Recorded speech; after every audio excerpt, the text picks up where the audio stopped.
Do we expect far too much as Celtic support? I'll let you answer that. As we travel with your far away through the triumph and struggle, we're there side by side. What's happening, Celtic family? Hope you're all doing well out there. Let's begin this as we do normally by, if you've not subscribed, please hit the subscribe button below. It really does help me to grow this channel, get it to where I want to get it to, and start creating more Celtic content is what I want to do. So please hit the subscribe button below, give us a wee thumbs up, I'd appreciate it. Cheers. So before I get on about the Young Boys game on Wednesday, I'm sure a lot of us want to sort of talk about that. There's a lot to talk about that and what we need to do.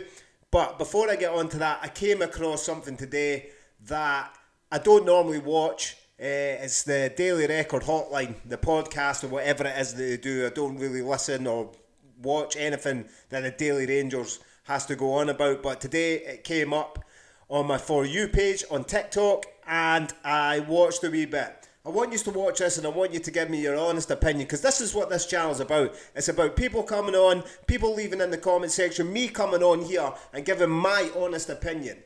And you should be able to go in the comment section and give your honest opinion as well. But that's what I want to do. I want to start giving more of an honest opinion, because it's just fucking me on here coming on and saying what I want to say. Again, I don't speak for all Celtic supporters. None of us do. But it's really, really interesting to see in the comment section over the last wee while, as I've been doing more of the YouTube stuff and what you guys have got to say. TikTok and other platforms and everything are great, but you get to get more of a conversation with people in the comment section. So I definitely want to see in the comment section what you think of this. I'm going to show a wee clip of this and I want to get your reaction on it. I'm going to give mine, so I want to know what you guys think of it. Wednesday with more space. He says, what a fantastic time to be a Celtic fan, 50 years old and loving it. However, he appears to be in a minority, because a lot of the comments we've had are probably rather worried after yesterday's game.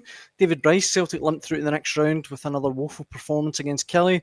The team are horrendous watch, have absolutely no style. I've never seen us as poor up front in all the years watching Celtic. And Alistar Johnson, he's dropped ASAP. If we perform like that against Young Boys on Wednesday, we will lose comfortably. Wow. Sean Dolan as well. The ongoing inane rhetoric of just a slip-up, a blip by Celtic is getting tired. These are not slip-ups and blips. It's poor, sloppy play, and it's getting systemic.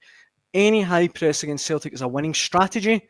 They can't deal with it and revert to amateurish passing and lazy play. So, that's very glass half empty approach, that. So, listen, I don't know if I agree with any of that. I don't know if I agree with any of that at all.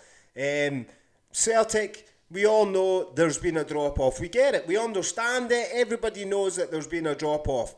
But I thought that was a bit harsh. Celtic haven't been playing the greatest of football. I do agree with up front things need to change. I totally and utterly agree with that. I don't think many of us wouldn't agree with it. The amount of chances that we're getting and we're not converting the chances. I understand. To say that Alistar Johnson needs dropped as soon as possible is a bit erratic and a bit much. I think Alistar Johnson, I said in my last video that Alistar Johnson was definitely quieter against Kilmarnock. Definitely quieter, but he didn't do a bad job. He didn't do a bad job at all. He'd done exactly what he had to do. So to say that he needs dropped as soon as possible is it's just a bit much for me. He's a great player, and I think the likes of, when it comes up against the likes of your Young Boys or in Champions League football, he's pivotal in that. He definitely steps up his game. But if he's just talking about the Kilmarnock game, I wouldn't have said he needs dropped. I would have said that he definitely had a quiet game. But I don't think that's the need for him to be dropped from the team. But as he said, Young Boys, if you play like that against Young Boys, though, he said that you'll lose comfortably. I don't know if we'll lose comfortably. I think that we need to definitely up our game, because Young Boys are a different team from Kilmarnock. They're even better than Rangers. But I do agree with him. I do agree with him to the point that we need to up our game, especially in Europe. I said that.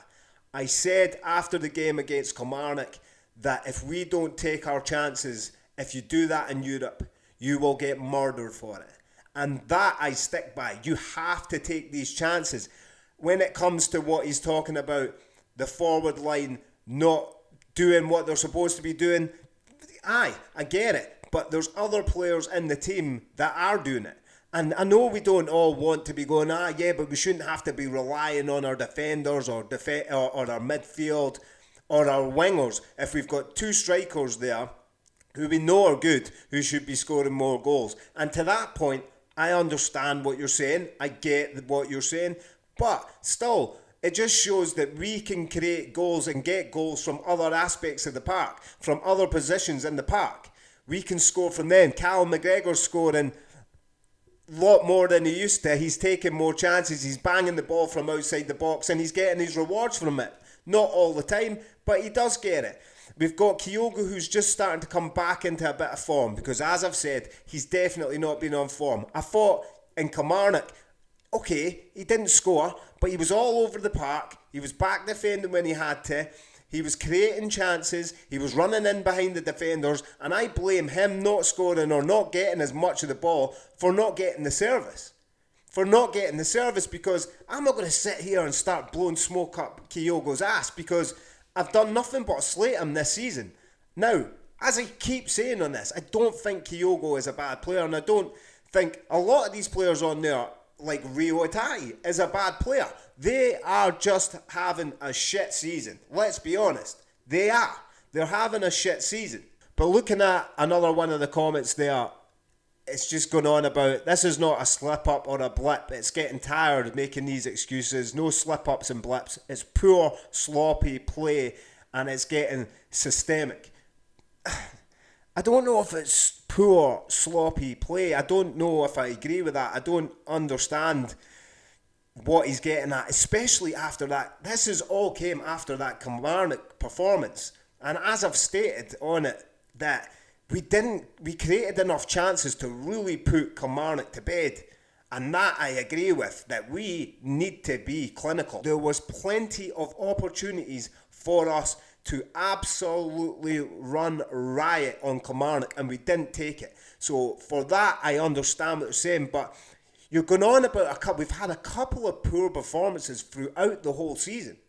Throughout the whole season, there's been a handful of performances that have probably just not been at the level. I don't think we can ask for more, being 13 points clear. We've already won a cup. We've got that in the trophy cabinet. We're in the Scottish Cup. We're looking at getting the treble. Well, we're on for the treble. And we're still in Europe. But listen, I can completely understand people's frustration, especially on Sunday. Because for me, they're saying that we were terrible. We played terrible football. For me, I thought we actually played some really, really good football. I thought we played some really nice football, and what was frustrating for me was that we deserved to get more from it, and we need to be clinical. So for me, taking in from that game was that we're not clinical enough in front of goal, and if we play like that and we're not clinical enough and we don't take our chances against Young Boys, we could be in for a really, really tough night. Because as I said, Young Boys are better than Kilmarnock, they're better than Rangers, and these are two teams that have challenged us in more recent times. Now, as far as I'm concerned, Kilmarnock didn't challenge us that much, but they still made it difficult for us to score. We should have took our chances, we didn't. And Young Boys are going to give us a challenge if we don't get our act together in front of goal. So, I agree to a point in what they're saying. I just think it's a bit harsh. I think that the style of play and the way that we've been playing has been relatively good. We've had times, we'll take the Dundee game, but again, the Dundee game was just not being clinical enough. And they're talking on here about the overall play. The overall play has been fine. If you go back, I don't do stats. I keep telling people that. I don't do stats. There's three ways that a game goes. You win, lose, or you draw. It's as simple as that. You win, you were the better team. You lose, you weren't. And if you draw, then it must have been pretty even. So I don't do stats, but if you were to go into stats and see the amount of possession that Celtic have had over every single opponent pretty much this year, take away some of the European nights or whatever, but sort of cut games domestically and the league, Celtic have dominated it. And so I can't really sit here and agree with that. The way that we've been playing been sloppy, as they say. I just don't agree with that. Going on to Wednesday. Listen, we all know exactly how big this is for us. We know what we've got to do. We've got to win this. It's as simple as that. We can't be dropping points here. Well, we can, but we shouldn't be dropping points here. A win here is going to get us through, and it's been a long time since we've been through to the next stage of the Champions League. And even my son was saying to me, I don't think he's ever, or he can't remember. That's more like it. He can't really remember watching Celtic get through, and it's going to be amazing. The place, the atmosphere is going to be absolutely unreal. And if we get through, it's been a successful season. It's already been a successful season. Let's not lie. It's already been a successful season. As I said, we've got a cup in the cabinet. We're still in the Scottish Cup, and the league's wrapped up. I don't care how much the other side keep taking their Deludamol tablets. They know fucking fine well that this league is wrapped up. And it was wrapped up by Christmas. It was wrapped up by Christmas, and we all knew it. But looking forward to Wednesday, we know what we've got to do. Young boys are no slouch at all, and they're going to come, and they're not doing well in this competition at all, and they're going to have to try and come over to Celtic Park and try and prove some kind of a point. So they're not going to lie down to Celtic whatsoever.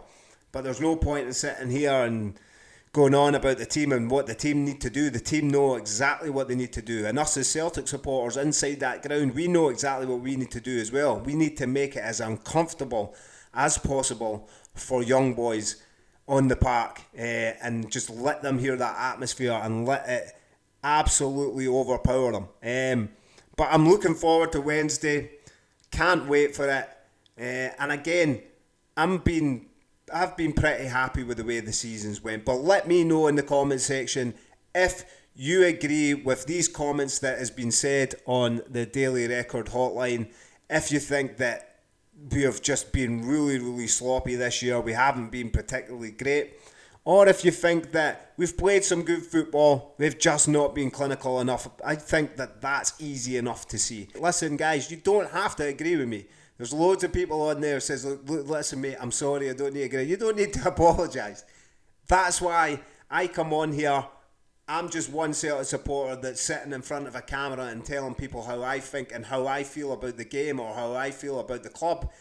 And you're just in there in the comment section doing the same thing. So I actually really, really appreciate reading what you guys put in there. And sometimes you give me a bit of food for thought and think about, well, maybe I was a bit harsh, or maybe they're right. So it's always good to see the comment section. It's always good to see what you are saying about it. But I'm going to go there now, guys. Hopefully I will be back on here on Thursday. I will definitely not be here on here on Wednesday night after the Young Boys game, because I'll need to travel home and I'll get back at God knows what time. But I'll definitely be on here on Thursday to give you my thoughts on what I thought about the game, win, lose or draw. But you know the score already. If you haven't subscribed, please hit the subscribe button below. It helps massively. Listen, Celtic family, stay safe out there. Hail, hail, and take it easy.